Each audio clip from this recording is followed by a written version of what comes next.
Now that it's starting to get cooler, and lately I've just been struggling with sleep, so I've been really paying attention to my nighttime routine. So I have been having a lot of tea at night. So I love mixing something with my cozy chamomile. Love some chamomile tea. And tonight I'm going to do my bedtime yogi tea.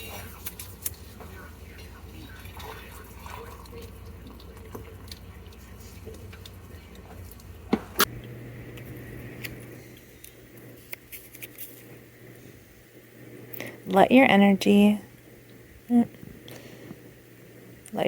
be used to build and not destroy. Amen to that. This is my nightcap. Hi, I'm Lauren Kramer, and I'm coming to you today from my bedroom. I was about to go to bed and I got really inspired, so that's why I'm here.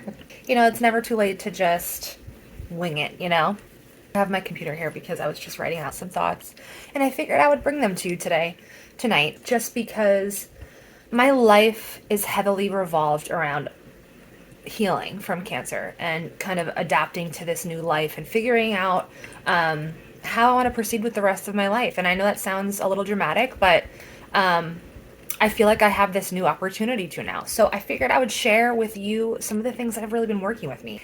I want to talk to you tonight about the 5 things that I have changed after cancer that you can too, that could help with healing and getting on with your life in the way that you want it to. Now, I feel like that's a trick because there is no such thing as after cancer. I feel like there's a before cancer and then there's just cancer. And now I'm not saying that you can't proceed and live a normal life, a life that you love. But cancer will always be there, whether you're undergoing treatment or you're just kind of maintaining, meaning like hormonal therapy, follow-ups, scans, all those things. Like, cancer is still there. And even if you didn't have any of those things, even if you never saw a doctor, had no medication from it, it's still there in the back of your head. That has affected you emotionally and mentally. We can get on that topic a little later, because I do want to talk about the question of, when are things going to get back to normal? Because we all know that is not the case, but I do have a little insight toward that again, I'll get to that a little later. So the first thing is diet. Diet is so important, and I'm sure you've heard or seen it everywhere. Sometimes your doctors will talk to you about diet, sometimes they won't, but the cancer community is big on diet in the sense of they're tired of hearing people push diets, or that they have changed their way of eating due to their health condition, or they just want to feel better, or they're just kind of rehauling their life. And I think that is so spot on. I think even without cancer, people need to pay attention way more to their diet and what they're putting in their body. Everything starts with food, and when you put things that are not good in your body's not going to feel good. So especially when you're going through a chronic disease or a health issue, you really want to pay attention to putting good things in your body. What I started during my cancer treatment was, I didn't want to overwhelm myself, and I was pregnant. I had all the cravings. I ate a lot of chocolate cake. I ate a lot of mint ice cream because it's my fave, and I just allowed myself to eat what I could. There were days where I had a hard time eating because of the fullness I felt, and I'm sure it was a combination of treatment, chemotherapy, and being pregnant. So I just wanted to take very, very, very, very small steps. So all I did was make sure I added fruits and veggies heavily into my diet. Every plate that I made had some sort of fruit or some sort of veggie on that plate. And honestly, that was probably the best, most life-changing thing I could have done. So I urge you to start small. You don't have to start and change your whole world. Start with one step at a time. And once you've created those habits, you will really be surprised at how it snowballs and changes, because it's more so about mindset. It is about the choices that you're making for the food that you're putting in your body. It's the food that you're actually putting in there and the things that you're eating off your plate, but it starts with your mind, and it starts with making those choices and educating yourself. Fruits and veggies, add them to your plate, start there. Antioxidants are so important to restoring health within your body. Another thing that really worked for me is using color on your plate. There's a lot of different diets and things like that, but if you go down to the simple fact of color, anything that has different colors, the reds, greens, oranges, brown, like deep, rich color, those have a lot of nutrients. So if you're looking at your plate and you're seeing one color, you should probably add some more color to it. And you could start getting creative with it. I found that focusing on color really allowed me to get creative. I like to play with plating, so and it's not really anything fancy. I just like to make it look cute. So I think that really helps me find a way to make myself eat better things. And it's really that simple. The last thing that I did that I urge you to do is eventually, once you get past the hump of starting to create new habits, start to implement education and learn exactly what foods have what nutrients and what things are better for you during what times of day. Like, there are so many variables, but once you start to get in a rhythm for yourself, then start adding in the extra steps, like learning more and experimenting, and don't be hard on yourself. A lot of times my dinners and or all my foods, I mean, besides being leftovers for my kids, are frozen veggies, are things that I can make really, really fast, and I just literally throw together. And it doesn't have to be that complicated. If you want to feel good, it's really important to pay attention to what you're putting in your body. Number 2 is exercise. I know diet and nutrition are very, I feel like they're the answer for everything. Oh, you want to feel better? Why don't you eat better and exercise? But that's because it's true. What you put in your body and how you treat your body really, really helps. And even sometimes when you're not feeling your best, exercise, very light exercise, can help you feel better. And there's also data out there that can help in terms of cancer, that can help with reduction of recurrence. There is some data out there that states that exercise can reduce the risk of recurrence. And that is huge. And it's so big that even if it's obviously not 100% sure shot that if you exercise, you're not going to get cancer or not going to get it again. But if you know something could help you, mentally doing that could help you feel more in control, and that you have this ability to fight back. And that's a huge factor of why I exercise. And again, I'm not hard on myself. I do try to shoot minimally for the recommended standard of minimally 150 minutes a week of cardiovascular exercise, and that's mild to moderate intensity, meaning that it's kind of tough to have a conversation while you're doing it.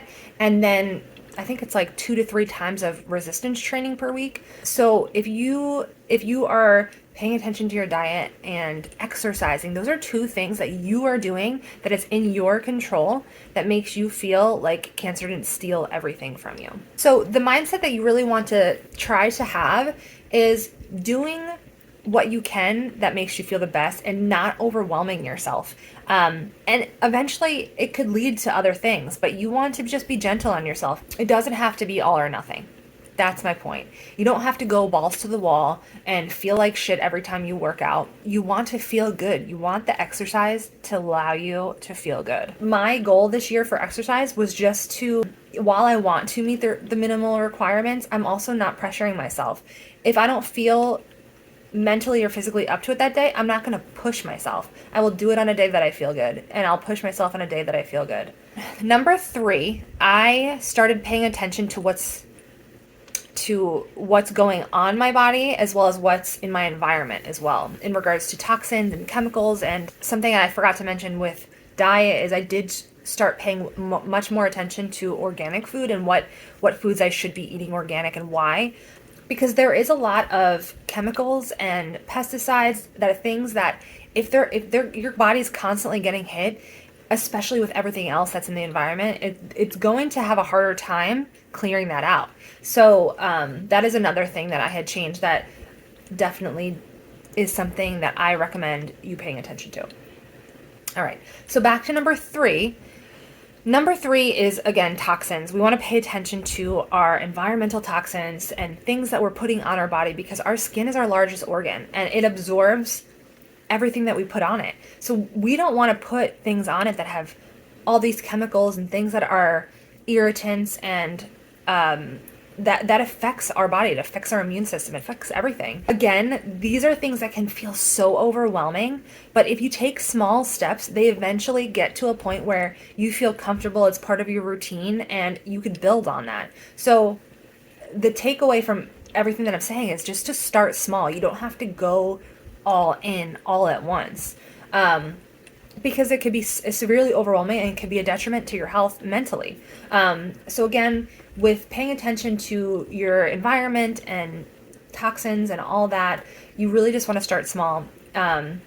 Some simple changes that I started to make that you can make too are not using as much plastics, because even the plastics that say they're BPA free aren't necessarily good for you too, because the alternatives are still within that family and they could potentially even be worse than BPAs. That being said,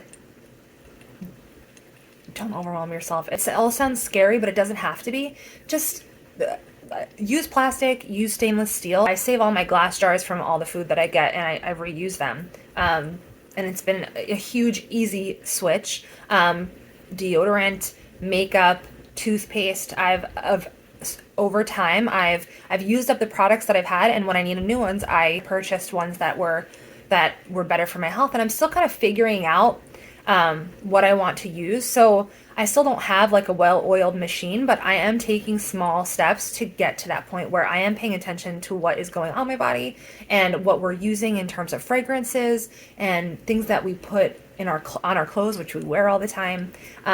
These are just small steps that could allow us and our body to live a healthier life. Number 4 is mental health habits. There is so much to be said about mental health. I say this as a change because while I always obviously wanted to feel healthy mentally, I never took the proper steps in comparison to now to really heal myself and to really live a life that is beneficial for my mind. Number 4 is change your mental health habits.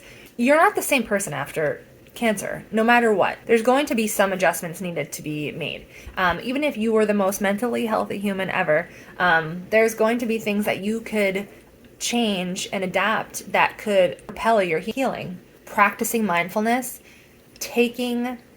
making a priority to take care of your mental health, whether that be therapy, acupuncture, getting time alone, or doing things that you love. And I know it all sounds super basic, but you really need to prioritize that, prioritize yourself. It could be taking a day to just lay in bed. And I say that all the time because sometimes survival mode days are really important and you just need to shut off, and you need to recognize what serves you. And then you need to figure out how you're going to get the things that serve you and prioritize those things. And it takes a little thought and it takes intention, but you really need to prioritize what you're doing to allow yourself to mentally heal and mentally grow, to navigate this life after cancer.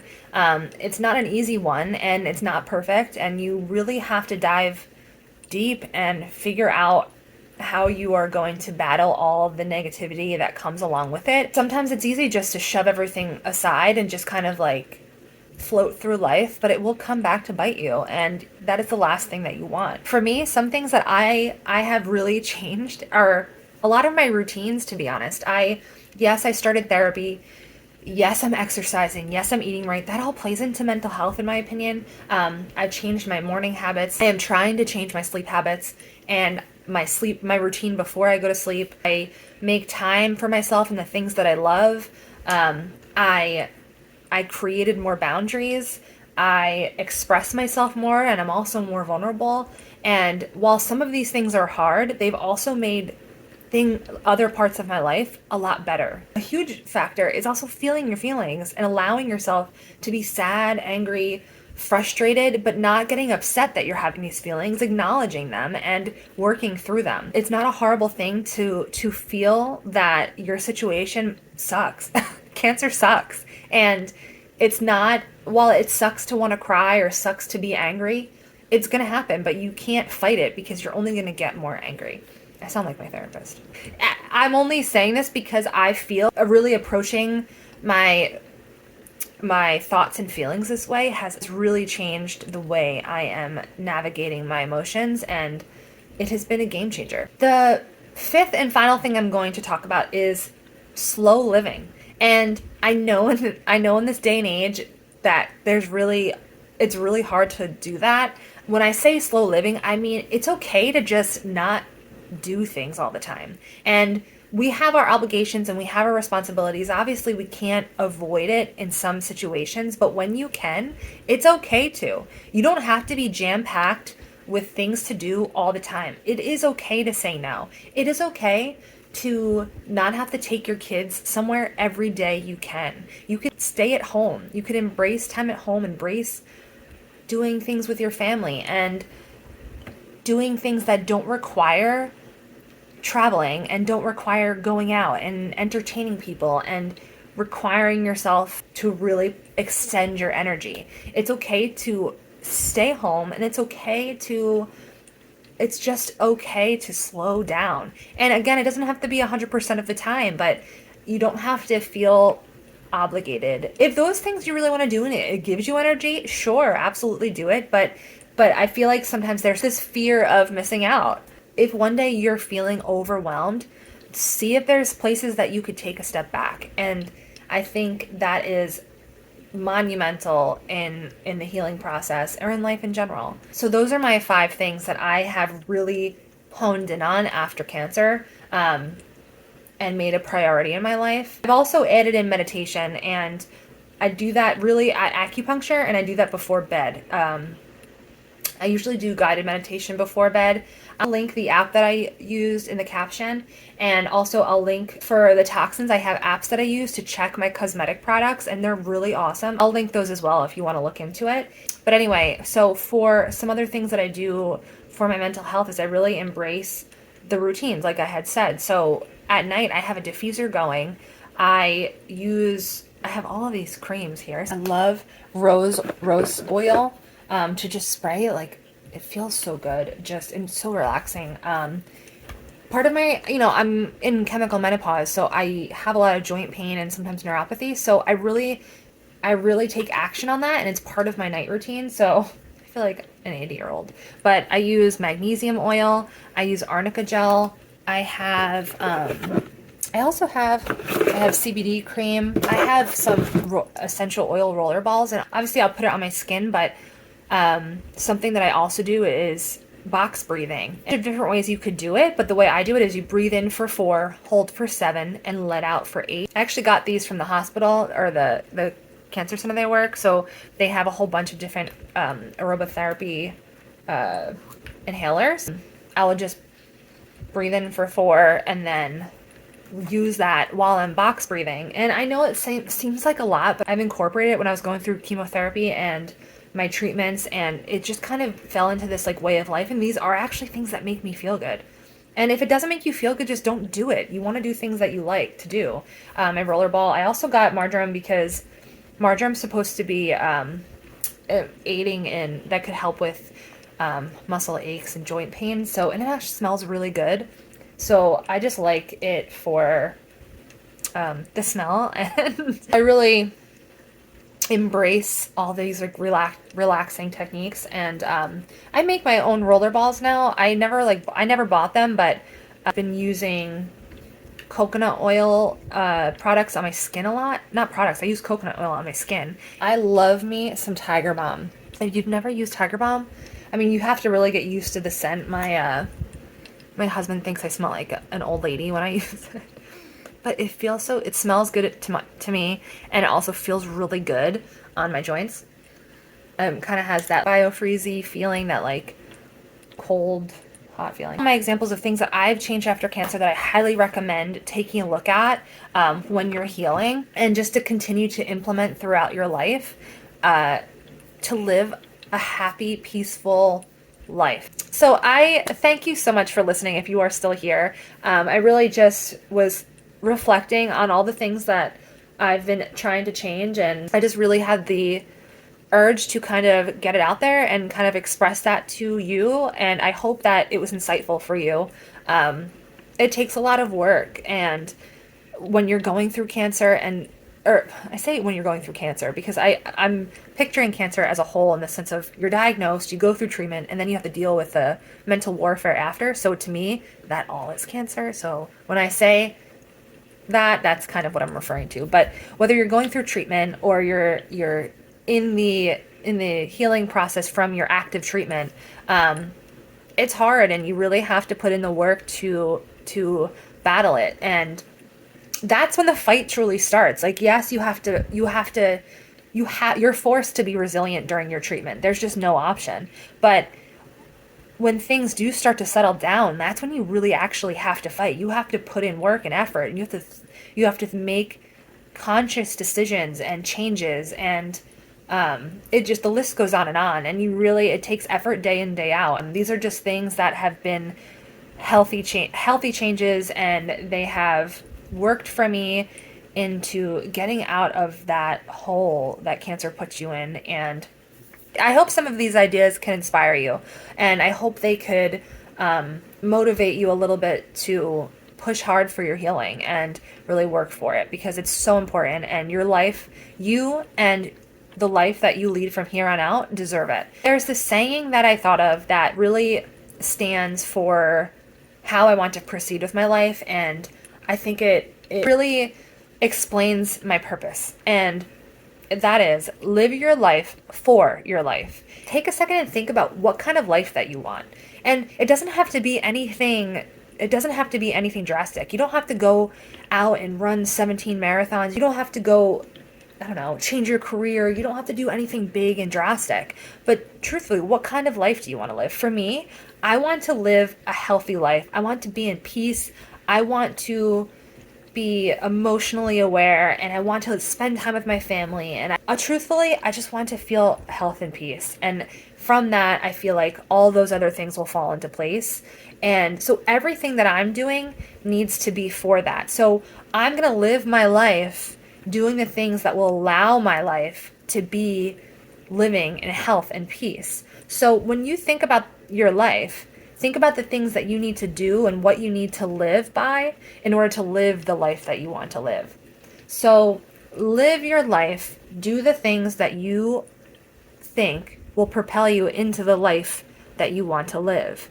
Live your life for your life. There's also kind of like a double meaning there, meaning make healthy choices, because you want your life to, you want to be able to support health and to live your life. So the other meaning is live your life for your life in the sense of health. So live your life and make the choices to eat a little better, do some more exercise, pay attention to things going in and out of your body, pay attention to your mental health, so you can live the life that you want to live. So live your life in those respects for your life. Thank you so much for listening if you're still here. I really want to post weekly videos, whether it's kind of my life going through, just sharing my life with you as a survivor, as a mom, as my journey to health, and explaining to you the things that have worked for me. So hopefully it can inspire you.